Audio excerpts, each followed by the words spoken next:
Against overwhelming odds, he achieved his dream of equality for all South Africans. Nelson Mandela was born on July 18, 1918 in a small South African village. His father, a tribal chief, gave his son the name Rolihlahla.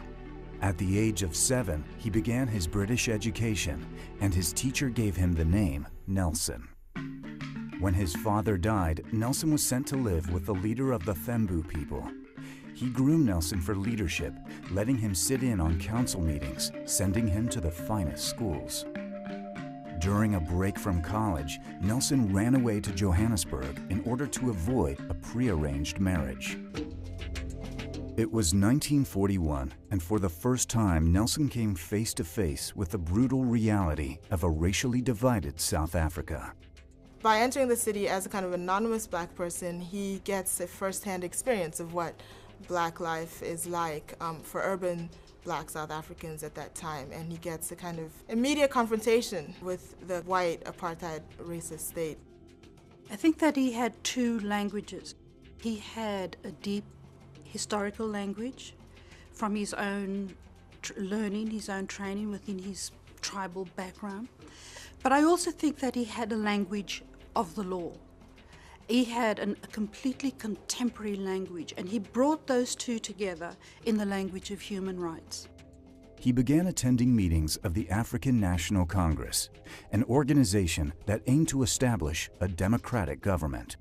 During this time, he married his first wife, Evelyn. The apartheid regime really begins to be kind of built up after 1948, when the National Party comes into power, and they were the party of apartheid. A year later, the ANC adopted nonviolent civil disobedience as official policy. In 1952, they launched the campaign for the defiance of unjust laws, and Nelson traveled South Africa in support of that effort. The National Party government took steps to restrict Nelson's movements, banning him from attending any gatherings and confined him to Johannesburg. He was made the chief volunteer of the Youth League's National Defiance campaign, and that's when the authorities began to notice him. The government knew that they had someone that they could not look away from. He and Oliver Tambo decide to set up a law firm that will specialize in serving the black population. That will be a kind of a low-priced law firm, an accessible law firm, and that will specialize in defending black clients against the apartheid laws.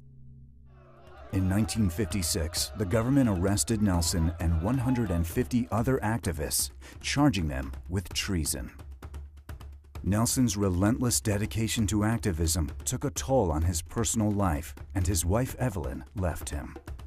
As he waited 4 years for his trial, he met a beautiful young, independent-minded Winnie Madikizela, who would become his second wife in 1958. In 1960, the South African government outlawed the African National Congress. Mandela went underground and formed the Umkhonto weSizwe, the Spear of the Nation.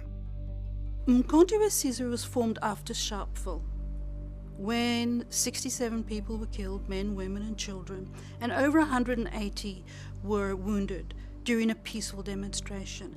It was at that time that Mandela realized, I think it was a very difficult decision for him, that non-violent resistance was not enough. Since he was wanted by the government, he traveled abroad, secretly gaining support for the cause. When he returned to South Africa, he was arrested and sentenced to 5 years in prison. While in prison, he was also charged with sabotage and conspiracy to overthrow the government. Mandela stood trial but refused to defend himself because this would legitimize the state's case. Mandela received a life sentence to be served in the prison on Robben Island, a desolate rock island 7 miles off the coast of Cape Town. Instead of being forgotten in jail, Mandela became a symbol for the movement to end apartheid.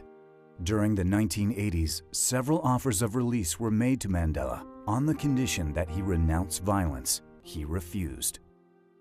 In February of 1990, the government declared the ANC legal and announced Mandela was to be released. Here's this man who hasn't been seen for over a quarter century walking out into the world. Now free at the age of 71, Mandela was named the head of the ANC.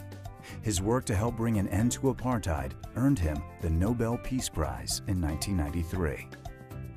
In 1994, for the first time in more than 300 years, blacks in South Africa would have the opportunity to vote for their rulers.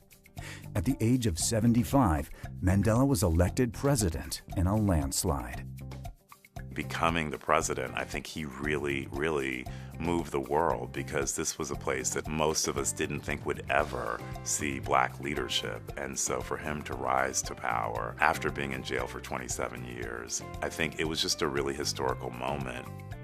Mandela proved to be a master politician, knowing when to be unyielding and when to compromise.